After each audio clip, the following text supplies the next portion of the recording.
Hai, masih bersama saya, Mr. G bicara. Tentu saja bicara tentang kebenaran berdasarkan fakta, data, dan realita. Teman-teman, saya mencoba untuk merangkai permasalahan yang terjadi antara Baim Wong dan juga Paula Verhoeven.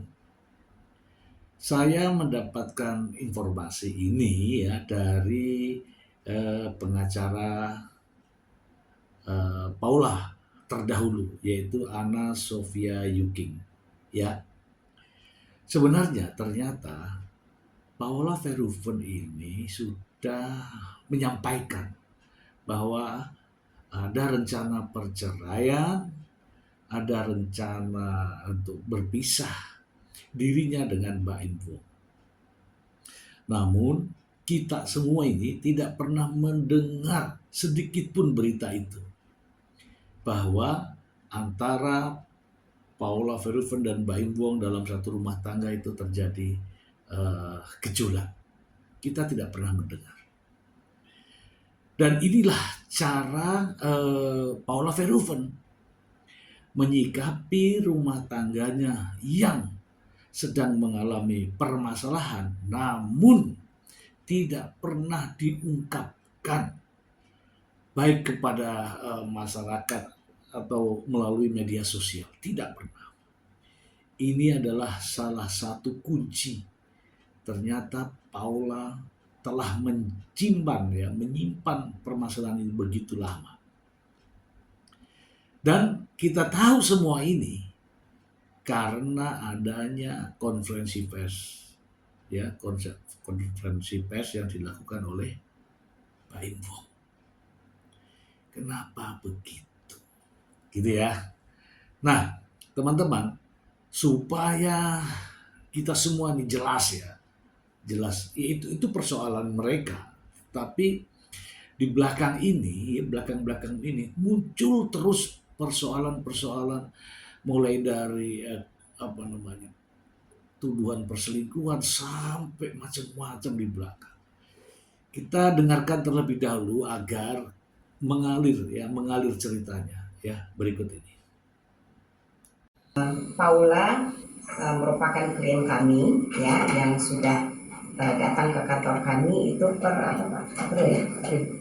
Jadi per April Paula itu datang ke kantor ya, kantor sini konsultasi terkait dengan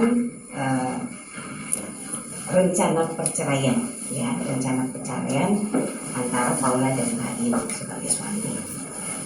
Proses konsultasi itu sudah berjalan, lalu kemudian di bulan Mei ya, Paula kemudian memberikan kuasa kepada kami untuk membantu menyelesaikan persoalan rumah tangga mereka antara Paula dan Baim, yang memang pada waktu itu sudah sampai tahap siap-siap untuk bercerai ya, tapi Paula berharap waktu itu memang supaya ini tidak terjadi, masih bisa diperbaiki hubungannya. Berjalan waktu ya, kami selaku tim kuasa hukum sudah melakukan upaya yang luar biasa ya, melakukan proses komunikasi juga dengan pihak lain melalui salah satu tim lawyernya. Kita sudah sampaikan ya bahwa kalaupun memang perkawinan ini sudah tidak bisa dipertahankan, baiknya dilakukan suatu proses perceraian yang baik-baik saja ya, mengingat memang mereka punya keluarga besar masing-masing. Pihak Baim punya keluarga besar, pihak Paula juga memiliki keluarga besar, dan yang pasti mereka memiliki buah hati ya, 2 orang anak yang masih di bawah umur. Nah, proses itu sudah kami lakukan sampai kemudian pada bulan minggu lalu ya. Jadi hari Minggu, 2 minggu yang lalu kita sudah melakukan pertemuan dengan Paula waktu itu. Karena dari April itu terhitung sudah 6 bulan ya, sudah 6 bulan mereka, Baim sudah menjatuhkan talak kepada Paula, kemudian mereka juga sudah pisah rumah, kalian juga sudah tahu ya. Karena sudah posisi itu, saya sudah sampaikan ke Paula, apakah tidak baiknya ini diselesaikan, gitu ya. Kalau memang sudah tidak bisa dipertahankan, Paula mengajukan gugatan cerai atau kita menunggu gugatan dari Baim. Nah, Paula waktu itu masih berharap ini masih bisa diperbaiki dan minta waktu 2 minggu waktu itu, sejak kami bertemu. Lalu kemudian kadarullah ya, sejak kami bertemu hari Minggu, kemudian hari Selasa ternyata Baim sudah mendaftarkan gugatannya ke Pengadilan Agama Jakarta Selatan, yang kemudian disertai dengan preskon yang akhirnya kemudian kalian media juga mulai ingin mencari klarifikasi ya dari pihak Paula. Dan kami waktu itu, kami selaku kuasa hukum pada waktu itu merasa tidak perlu untuk melakukan preskon, tidak perlu untuk merespon informasi-informasi yang beredar di luar, karena kami berpikir ini ada persoalan keluarga, ya, wilayah privat yang tentu harus diselesaikan secara kekeluargaan. Ya.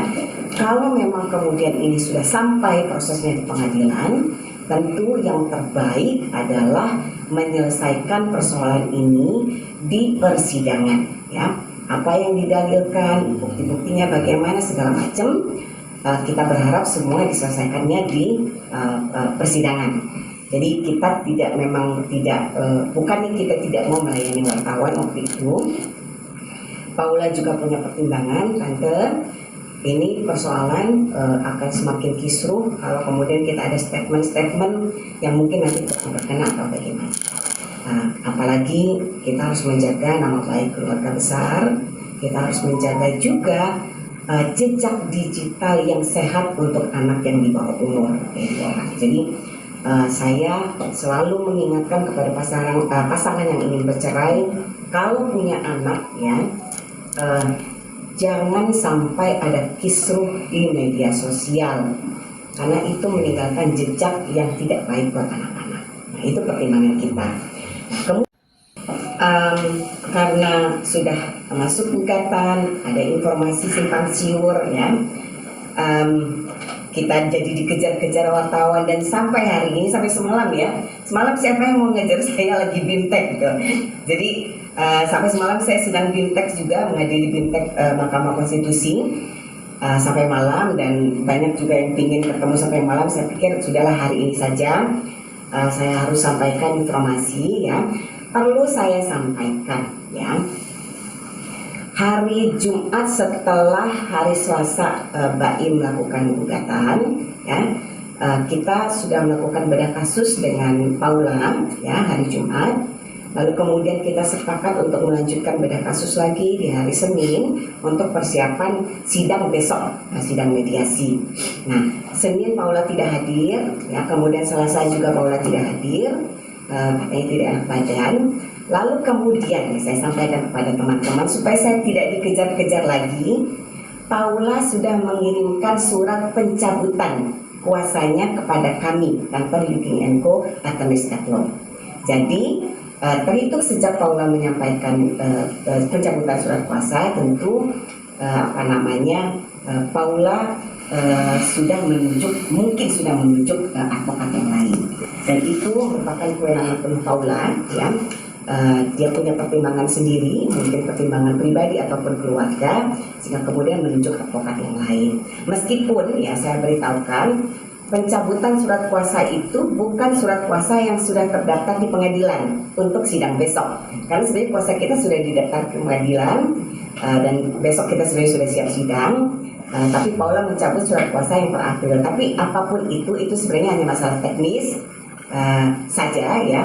Mungkin nanti untuk pengadilan, untuk proses peradilan besok, advokatnya perlu surat pencabutan yang mencabut kuasa kami yang untuk sidang besok ya, untuk kuasa kami yang per Oktober ini. Tapi pada prinsipnya saya harus beritahukan bahwa intinya Paula sudah mencabut kuasanya kepada kami, dan waktu itu Paula menyampaikan sudah menunjuk kuasa hukum yang lain gitu. Nah, Itu yang akan saya sampaikan, yang perlu saya sampaikan kepada teman-teman semua.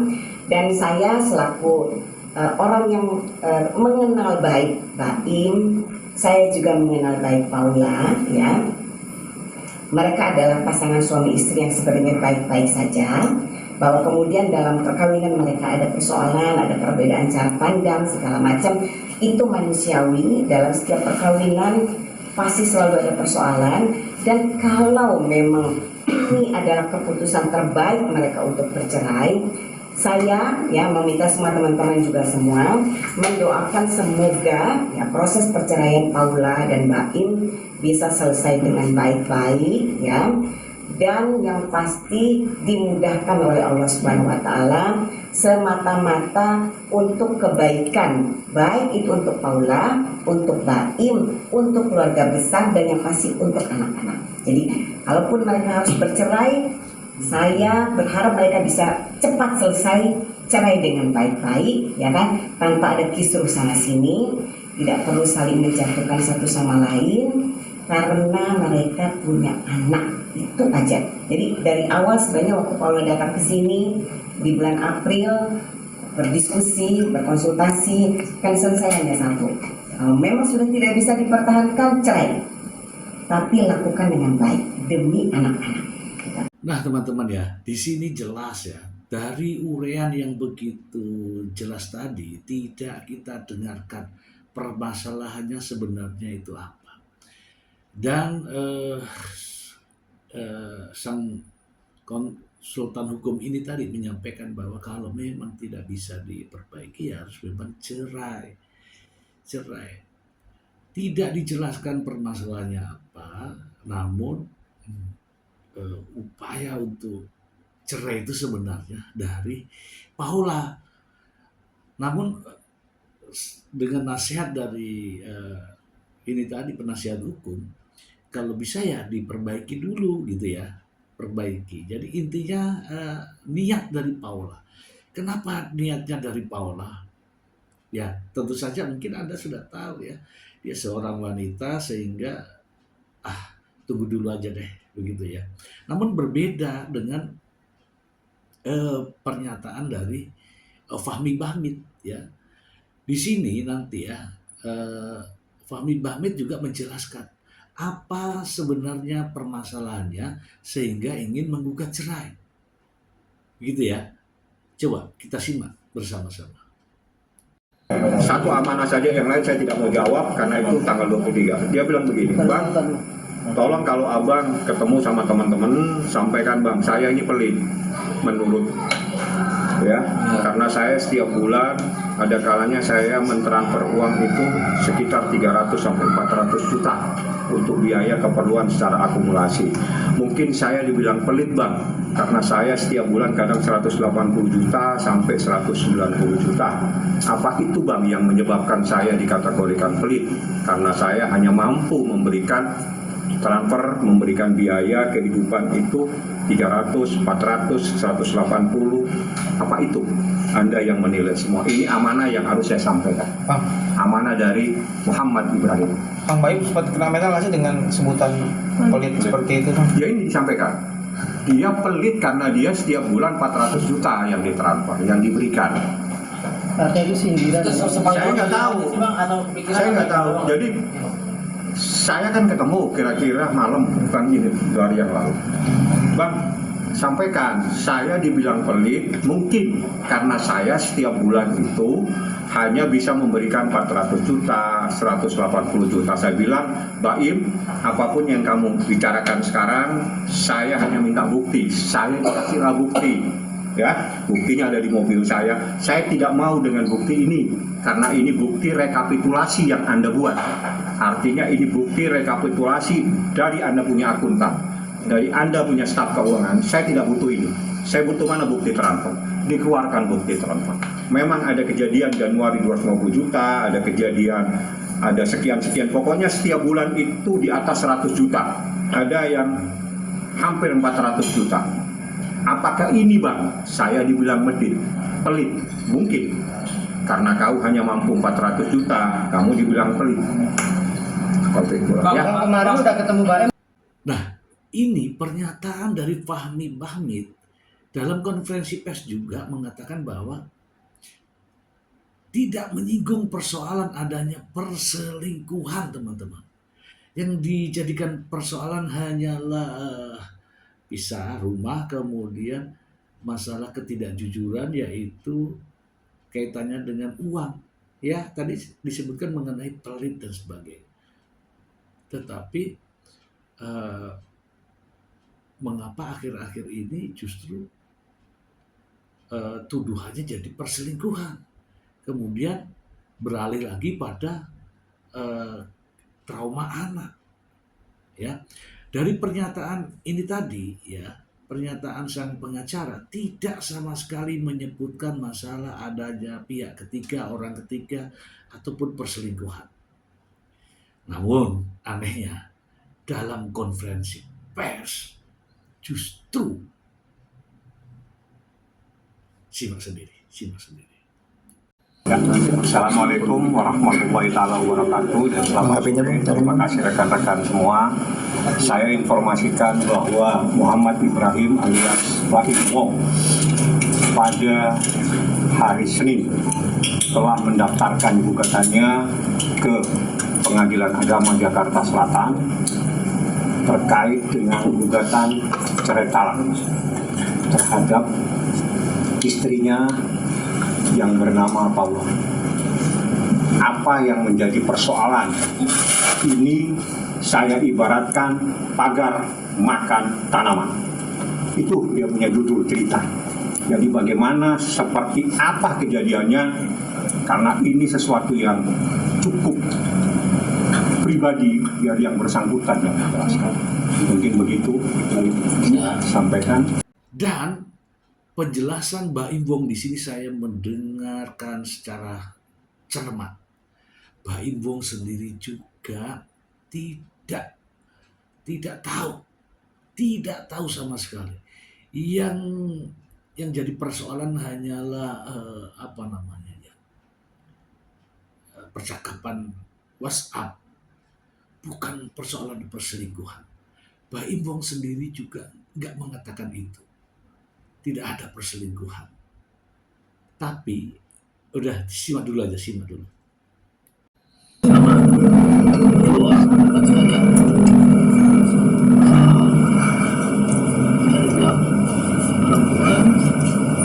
Sama yang laki-lakinya itu adalah teman baik saya sendiri.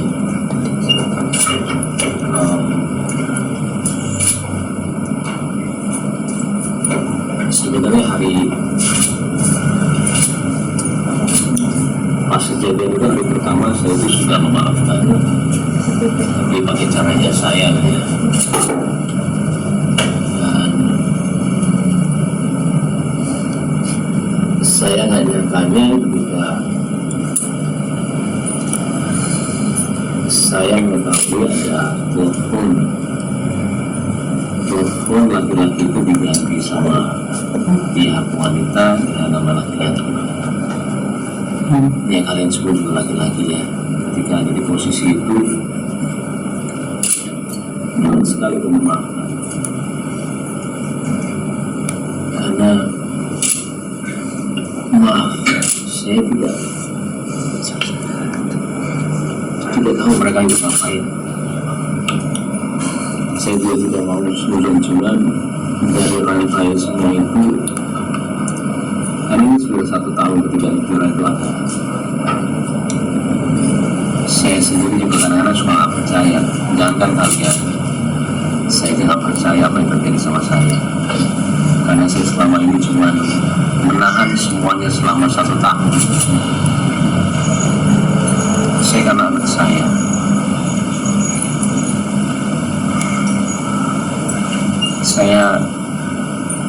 kalau udah bicara anak terus terang, apapun yang kalian mau bicara mengenai saya gak ada masalah sama sekali. Saya tahan semuanya selama perintah Ibu Andrea. Mau saya dibilang pergi, mau saya dibilang beda-beda sama orang lain, mau apa politis saya mau apa, mahasiswa itu kan saya doang, saya nggak mau dia itu mereka itu tahu masalah ini. Ya kan? Baim sendiri mengatakan bahwa saya tidak tahu apa yang mereka lakukan. Saya tidak mau seuzon. Artinya apa teman-teman? Artinya adalah Baim tidak melihat, Baim tidak mendengarkan, Baim tidak tahu. Ya hanya kecurigaan saja. Namun ini dikemas sedemikian rupa di berbagai media. Mari kita simak ya tayangannya. Fahmi Bahmid menyampaikan sebagai berikut. Video ya mungkin kita langsung to the point aja nih ke Bang Fahmi nih. Bicara masalah tentang alasan Mbak Im Wong ini ingin menceraikan istrinya atau menggugat cerai istrinya. Apakah memang seperti apa yang sudah digambarkan di video tayangan tadi? Apa yang dia sampaikan itu adalah sakit yang paling sakit. Sakitnya luar biasa sampai dia berbicara di depan itu. Artinya membutuhkan sebuah keberanian. Saya hampir 1 minggu itu berdialog sama dia. Memang ini harus saya masukkan di dalam gugatan ini. Iya bang, memang ini harus saya masukkan bang. Karena ini yang membuat sakit saya yang luar biasa. Kalau seorang laki-laki sampai berbicara seperti itu, saya sudah tidak. Saya ikuti maunya. Saya ajukan ke pengadilan dan ini serius. Saya beritahu tanggal 20 Mei seingat saya dia sudah menjatuhkan talak. Dan ini bukan main-main, tapi dia bertahan dengan diam. Diam terus sampai akhirnya kemarin dia sampaikan ada hal yang membuat sakitnya sangat. Bagaimana dia tidak sakit? Karena orang yang sangat-sangat dia percaya yang menyakiti. Ya, tapi gini, kadang-kadang laki-laki ini kan egonya kan tinggi, ya kan? Karena kalau misalnya kita menuduh sesuatu dengan pasangan kita itu kan memang harus berdasarkan bukti-bukti yang banyak atau kuat gitu. Iya, apakah berdasarkan kecemburuan iya. tajam gitu. Bagaimana dengan bukti-buktinya, Bang? Saya tidak akan ungkap karena itu buktinya, sangat sensitif. Kalau saya ungkap di sini yang ribut nanti semua orang pasti akan, dan itu tidak etis. Yang jelas saya Fahmi Bahmid kalau sudah memegang perkara pasti dengan bukti. Dan bukti itu ada di pengadilan, dengan bukti tertulis ada, dengan video ada, dengan saksi ada. Yang mengetahui kejadian, yang melihat kejadian. Jam sekian sampai jam sekian, semua ada. Artinya, Muhammad Ibrahim melakukan apa yang dilakukan saat ini, sudah di akhir batas kesabarannya. Dan masih ada lagi. Juga menyampaikan hal yang sama di berbagai tempat, di berbagai media. Dan padahal belum tentu kebenarannya. Mari kita simak. Saya kembalikan ke Anda, kalau Anda mengalami keadaan seperti ini, manakala ada seseorang mengkhianati Anda, orang itu sangat Anda percaya, kira-kira apa yang Anda lakukan? Saya tidak perlu menjawab. Anda sudah menjawab pertanyaan itu. Terus menerus dia pertahankan, akhirnya dia mengambil sikap yang terbaik adalah mengakhiri pernikahan ini dengan keputusan dari pengadilan. Seperti itu. Dia nggak percaya aja, orang yang dipercaya. Orang yang dipercaya melakukan hal ini sangat menyakitkan, itu saja. Jadi saya nggak perlu harus terjemahkan. Anda coba bayangkan, manakala ada orang yang Anda percaya tiba-tiba melakukan mengkhianati kepercayaan tersebut. Bagaimana perasaan Anda, bagaimana rasanya tersakiti. Saya pikir itu saya nggak perlu lagi menjelaskan bagaimana perasaan dari klien saya. Saya cuma argumentasikan bagaimana seseorang yang tersakiti manakala ada orang yang sangat dipercaya tiba-tiba mengkhianatinya. Dia bukan orang seperti itu, dia sangat sabar. Makanya saya heran sampai sesabar ini dia di dalam proses seperti ini. Makanya saya bilang Anda termasuk orang yang paling sabar yang saya tahu. Selanjutnya teman-teman, Paula Verhoeven dengan tuduhan yang begitu masif, ramai di berbagai media, pada akhirnya Paula Verhoeven pun menyampaikan pernyataannya bahwa semua tuduhan itu tidak benar. Tidak benar. Mari kita simak. Assalamualaikum warahmatullahi wabarakatuh. Bismillahirrahmanirrahim. Mohon maaf atas kegaduhan tentang berita rumah tangga saya. Dalam kesempatan ini, izinkan saya untuk meluruskan dengan segala keterbatasan saya. Narasi perselingkuhan yang menjadi pemberitaan belakangan ini akan menjadi jejak digital bagi anak-anak kami di kemudian hari. Selama masa pernikahan sebagai istri, saya sangat paham. Saya mempunyai banyak kekurangan.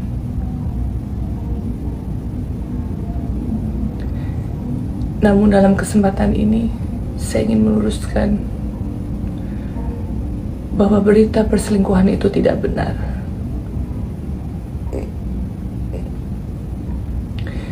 Saya percaya Allah Maha mengetahui apa yang saya lakukan dan yang tidak saya lakukan. Karena semua perbuatan saya di dunia ini harus dipertanggungjawabkan di akhirat kelak.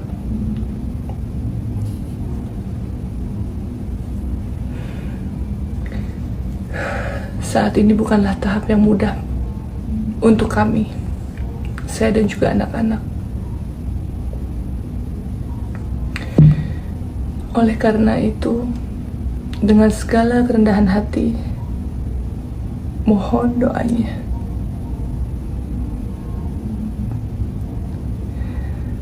Dan untuk anak-anakku, Kiano dan Kenzo, permata hati mama. Maafkan mama dan papa ya nak. Bismillah. Semoga Allah memberikan kemudahan dan menjaga kita semua. Mama papa selalu sayang kalian.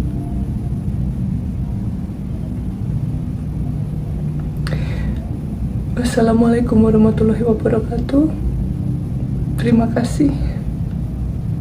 Dan mohon doanya. Lagi-lagi sang pengacara justru memberikan pendapat yang berbeda.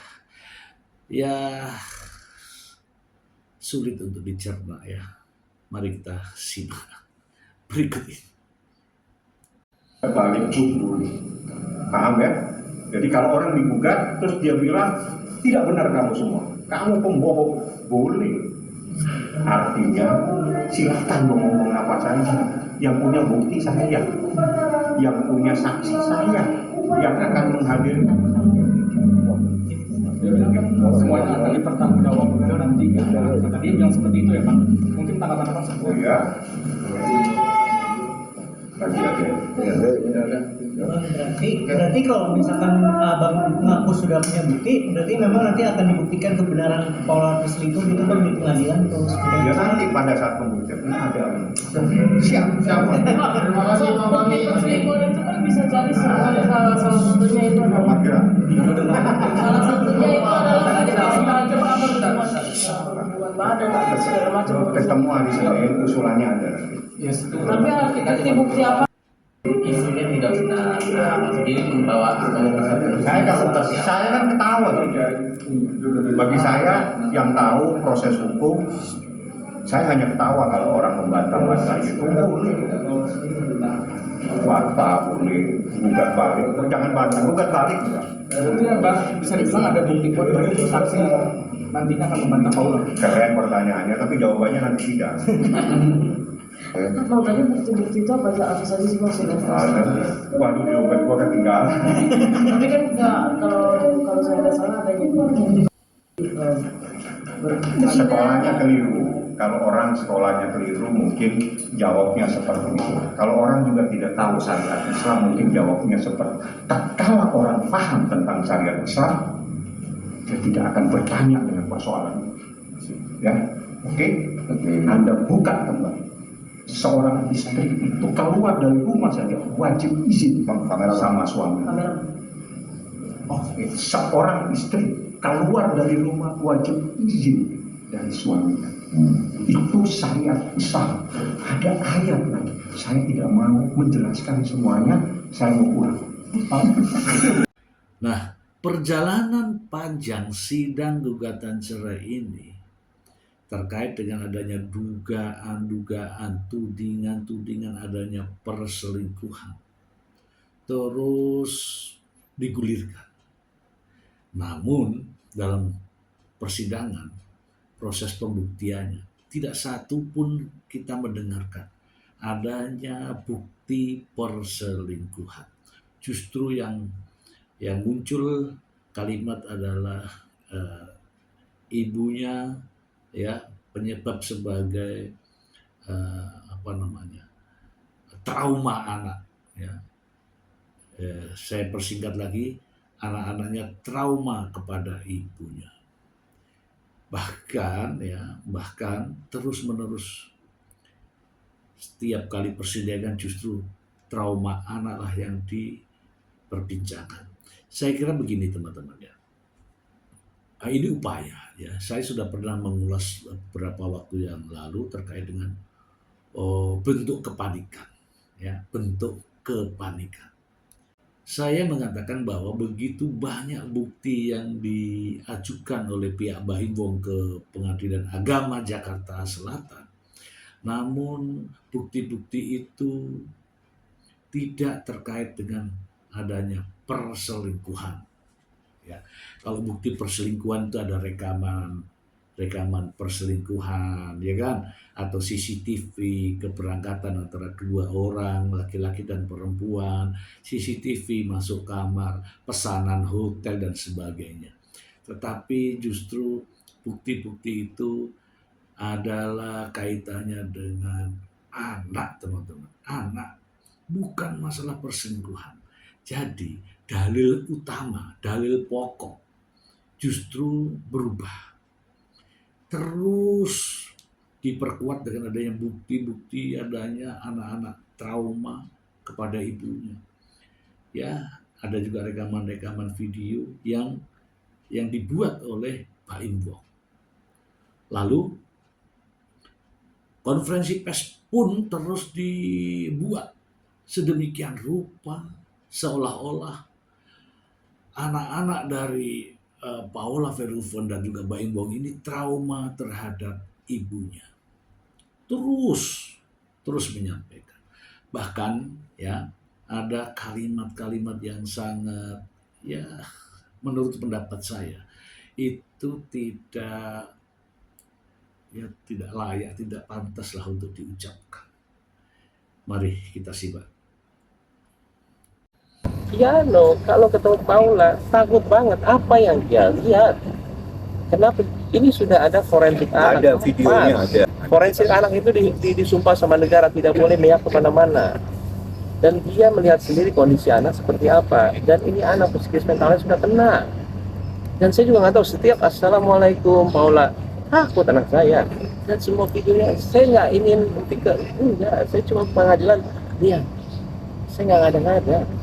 Saya juga nggak mau ngomong kayak begini untuk semua nanti lebar lagi, karena anak saya pasti nanti suatu saat dia udah bisa KENZO, udah bisa semuanya baca, bentar lagi dia bisa baca. Tapi saya gimana? Semua kerugian dari saya. Kalau emang dari awal kenapa Paula boleh tapi saya nggak boleh membela diri saya? Tapi Paula boleh terus dan semua didukung. Saya sampai bingung kadang-kadang. Sekalian aja pengadilan terbuka biar kita tahu siapa yang salah siapa yang benar. Karena semuanya nggak adil buat saya. Saya selalu yang kena, saya nggak apa-apa deh. Tapi ketika dia sudah membicarakan cara saya besarin anak, itu dengan cara saya itu bilang supaya dia itu marah sama begini, nggak mungkin lah. Nanti ada video setiap hari saya ayo itu sama mama, ayo deh, yuk. Ini saya demi Allah anak orang, saya orang apa begitu saya mencoba. Tadi nggak ngebatasin juga kan ya Pak? Mana mungkin? Ini jawaban sudah ada di dalam, makanya saya bingung sama video Paula. Tahun 2024 Dan video-video yang terbaru ada sama Baim, tidak apa-apa di-share aja Baim videonya. Jadi gini, yang perlu kalian tahu, kalian kan nggak di dalam sana, ya. Saya kasih tahu sekarang, itu kemarin sidang minggu kemarin, supaya kalian sekarang pakai logika gitu, ya. Sidang minggu kemarin, saya ditanya sama Baim, gimana? Kalau keputusan ini hak asuh anak ada di tangan orang tua, saya bilang, ayo, yuk, saya mau banget. Hakim juga bingung dari semua bukti yang ada itu, saya mau. Karena ujung-ujungnya ibu juga sama anak, gak mungkin enggak. Dan saya bilang seperti sama hakim, setelah itu selesai, Paula kan telat, dia masuk, ditanya pertanyaan sama Paula. Dan Paula yang nggak mau. Sekarang gini loh, saya juga bingung, saya nggak boleh ketemu anak 6 bulan. Saya bilang, ini sebenarnya, hakim pun bingung, saya pun bingung. Nah, saya pakai logiknya kalian. Ini kita mau bagaimana? Saya tuh sekarang apa adanya cerita buat kalian semua, karena buat saya ini udah terlalu complicated sampai ke anak-anak, sampai kalian juga tiap hari untuk bilang saya apa, ini gimana dari setahun yang lalu sampai sekarang. Begitu banyak yang sudah dinyatakan ya oleh sang pengacara dan juga Baim Wong. Namun sampai detik ini juga saya belum pernah melihat adanya pembuktian yang mengatakan bahwa Paula selingkuh. Tidak ada. Bahkan ada kalimat dari sang pengacara bahwa kalau memang tidak selingkuh, kenapa tidak dihadirkan laki-laki yang disebut-sebut. Saya justru bertanya, yang mendalilkan itu siapa? Yang mendalilkan ini adalah Baim Wong atau pihak Baim Wong yang katanya Paula Verhoeven selingkuh. Kalau mendalilkan Paula Verhoeven selingkuh itu dengan siapa? Kalau dengan siapa? Dia sebut nama. Yang menyebut nama artinya dia. Kalau menyebut nama dihadirkanlah di sidang. Jangan justru orang lain disuruh membuktikan. Ini aneh ya teman-teman ya. Aneh. Karena apa? Saya melihat perselingkuhan yang dituduhkan terhadap Paula Verhoeven ini benar-benar tidak ada. Sehingga inilah penjelasannya seolah-olah membabi buta. Beralih dari situ pun muncul kalimat-kalimat yang mengatakan bahwa seorang istri pergi dari keluar rumah, tidak izin suami, menjadi istri yang durhaka. Saya sedih mendengarnya itu. Kalimat perselingkuhan inilah yang harusnya dibuktikan, bukan persoalan-persoalan lain. Perselingkuhan dalam bahasa hukum di Indonesia nyata-nyata berbunyi bahwa hubungan persetubuhan antara laki-laki dan perempuan yang bukan pasangan yang sah itu perselingkuhan. Kalau ada konotasi lain saya tidak tahu. Kalau ada tafsir yang lain itu ya tafsirnya mereka. Tetapi dalam hukum itu jelas bunyi kalimat perselingkuhan adalah adanya hubungan. Tetapi sampai detik ini pun tidak bisa dibuktikan. Alih-alih membuktikan perselingkuhan, justru mengaburkan dakwaannya sendiri, mengaburkan dalilnya sendiri dengan mencoba menambahkan dalil baru, yaitu adanya trauma anak. Sehingga saksi-saksinya pun dihadirkan terkait dengan psikologi anak.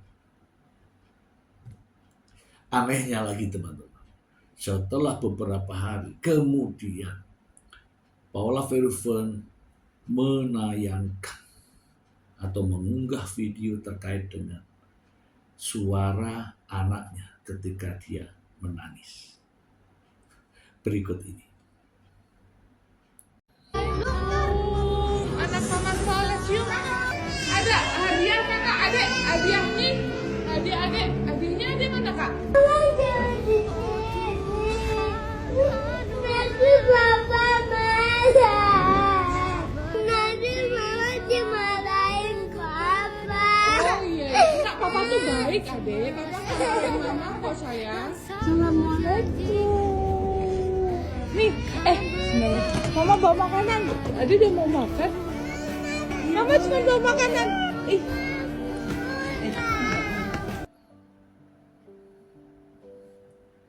Nah, video ini menjadi gempar viral di berbagai platform media sosial. Seorang anak kecil memesan kepada mamahnya, "Mama jangan kesini, nanti papa marah. Nanti mama dimarahin papa." Menurut pendapat saya, itu murni dari suara anak. Bukan editan, bukan settingan.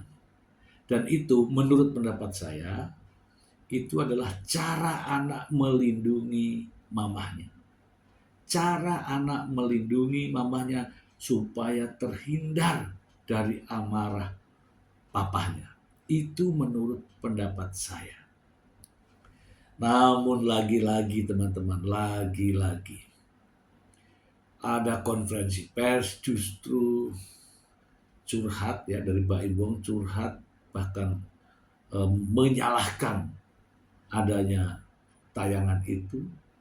Kemudian rame juga di masyarakat adanya keinginan untuk boikot Mbak Im, sehingga Mbak Im memberikan penjelasan ya, dan penjelasannya panjang banget dan seolah-olah Mbak Im tidak ada salahnya. Yang salah hanyalah Paula Verhoeven. Berikut ini pernyataannya. Ngapain gue di sini? Gue berkali-kali Paula nganterin anak ini untuk supaya sama elu. Sampai sekarang sampai bingung. Maksudnya semua diputar balikan, serasa saya itu yang paling jahat. Dan di pengadilan saya juga bilang, saya sekarang mikir gimana caranya anak dekat sama ibunya. Dan pas waktu forensik anak juga, saya pengaduannya ke mereka, tolong deketin anak sama ibunya lagi. Dia pun kaget, bukannya saya tuh seperti mau tolong dong ini bantuin gua untuk ini. Enggak, tolong dong deketin anak sama ibunya. Bisa ditanya semuanya. Tapi anaknya yang tidak mau. Anak ini selalu dijadikan sebagai objek. Nah, terakhir adalah sidang pemeriksaan setempat. Sidang pemeriksaan setempat ini tentu saja adalah salah satu prosedur yang harus dilalui dalam proses sidang perdata atau sidang perdata keluarga. Ya, itu sah-sah saja. Faktanya Paula hadir, anak-anak juga menerima, kemudian ada banyak hal ya. Namun sang pengacara justru berkata lain. Mari kita simak liputannya berikut ini. Tapi tadi sempat kita dengar anak-anak harus Dia tidak mau. Anak-anak tidak bisa dipaksa. Dia tidak mau, dia nolak.